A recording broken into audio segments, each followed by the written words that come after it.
اب جدھر انگلی کا اشارہ کرتے تھے چاند ادھر چلے جایا کرتا تھا. اچھا یہ بڑی ایمان افروز بات ہے، مگر میں اس سے بھی زیادہ خوبصورت بات بتانے جا رہا ہوں. میں اور آپ بھی چھوٹے رہے ہیں، ہم نے بچپن میں پتہ نہیں کیا کیا کیا ہے. آپ سے کوئی کہے آپ جھولے میں یہ کرتے تھے، 1 سال کے تھے تو تم نے یہ کیا تھا، ہم شرمندہ ہو کے کہتے ہیں اچھا بھائی کیا ہوگا یار، اب ذرا عزت رکھ لو، سب کے سامنے نہیں بتاؤ. بچپن میں پتہ نہیں کیا کیا کیا، کس کو یاد ہے؟ 1-2 سال کی گہوارے کی باتیں. مگر میرے آقا کی شان دیکھو. آقا فرماتے میرے چچا ہاں میں جدھر اشارہ کرتا چاند ادھر جاتا، بلکہ چاند مجھ سے باتیں کرتا تھا، میں اس سے باتیں کرتا تھا، وہ میرا دل بہلاتا تھا. میں اللہ کی بارگاہ میں چاند کے سجدہ کرنے کی آواز سنتا تھا. یہ احادیث کا مضمون میں نے آپ کو بیان کیا ہے. آقا کو اس وقت کی باتیں بھی یاد ہیں، اور سبحان اللہ یہ سب باتیں پہلے نہیں پتا ہونی چاہیے تھی، ہمیں سیکھنا چاہیے.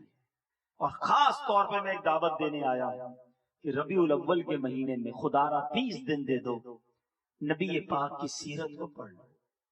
مرنے سے پہلے ایک بار تو جان لو کہ جس کا میں امتی ہوں ان کی حیات میں کیا کیا ہوا، کیا ان کی عادتیں تھیں، وہ دکھتے کیسے تھے، وہ بولتے کیسے تھے، ان کا انداز کیا تھا، ان کی عادتیں کیا تھیں، وہ اخلاق ان کے کیسے تھے، ان کی زندگی میں کیا کیا پیچ و خم آئے. ہم نہیں جانیں گے تو کون جانے گا. تو ایک مہینہ کچھ دن کچھ گھنٹے روز کے آدھا گھنٹہ نکالیں. میں کتاب کا نام بھی آپ کو بتا دیتا ہوں، میں اسی کتاب سے بیان کیا ہے. کتاب کا نام ہے سیرت مصطفیٰ، ایک ہی جلد میں کتاب ہے، اور یہ حضرت عبد المصطفیٰ اعظمی صاحب نے لکھی ہے. مکتبۃ المدینہ سے آپ کو مل جائے گی، آپ خرید نہیں سکتے، بغیر پیسوں کے انٹرنیٹ سے ڈاؤن لوڈ کر لیں دعوت اسلامی کی ویب سائٹ. ہمیں پیسے نہیں چاہیے، ہمیں آپ کو علم سکھانا ہے، نبی پاک کی سیرت دل میں اتارنی ہے، کیونکہ وہ دل میں اتر گئی نا، اور یہ پڑھا ہوا ہوگا، یاد ہوگا، تو جھوٹ بولنے سے پہلے خیال ہو جائے گا کہ آقا تو سچ بولتے تھے. لڑائی جھگڑا کرنے سے پہلے خیال ہو جائے گا کہ سلام اس پر کہ جس نے گالیاں سن کر دعائیں دی. آقا تو دعائیں دیتے، ہم لڑنے نکلے، ہم جھگڑنے نکلے. دھوکہ دیتے وقت خیال آ جائے گا کہ نبی پاک تو فرماتے من غش فلیس منا، دھوکہ دینے والا ہم میں سے نہیں، میں کیسے دھوکہ دے سکتا ہوں. نماز چھوڑتے وقت خیال آ جائے گا کہ نبی پاک کا امتی ہوں، اور آقا فرماتے قرۃ عینی فی الصلاۃ، نماز میں میری آنکھوں کی ٹھنڈک ہے، کیسے نماز چھوڑ دوں. میں دوسرا تحفہ آپ سے آج یہ چاہتا ہوں، میں نہیں چاہتا، نبی پاک کے لیے تحفہ ہم نے تیار کرنا ہے، اور وہ تحفہ جو آقا کو بہت پسند ہے. خود نبی پاک فرمائیں قرۃ عینی فی الصلاۃ، سب پکی سچی نیت کر لو، کچھ بھی ہو جائے آج کے بعد ہماری کوئی نماز قضا نہیں ہوگی. ایسا نہیں، ایسا نعرہ لگائے کہ شیطان بھی ادھر سے دور بھاگ جائے، آج کے بعد ہماری کوئی نماز قضا نہیں ہوگی، نبی پاک کی سنت کے مطابق زندگی گزاریں گے، حرام روزی کے قریب بھی نہیں جائیں گے، جھوٹ نہیں بولیں گے، کبھی کسی کو دھوکہ نہیں دیں گے، نبی پاک کے سچے امتی بن کر مسلمانوں کی خیر خواہی کریں گے. سب کا خیال رکھو یار، تھوڑی سی زندگی ہے، اس کو تنگ کرنا، اس سے لڑائی کرنا، اس پر ظلم کرنا، پڑوسی پریشان، یہ مسلمان والی زندگی نہیں. بزرگ کہتے ہیں نا سب کا بھلا، سب کی خیر، سب کے بھلے میں اپنی خیر. آپ سب کا بھلا سوچے، آپ کا ویسے ہی بھلا ہو جائے گا. جو دوسروں کا برا سوچتا ہے نا اس کا ویسے ہی بیڑا غرق ہو جاتا ہے. تو انشاءاللہ نبی پاک کی سیرت پڑھیں اور اس پر عمل کریں.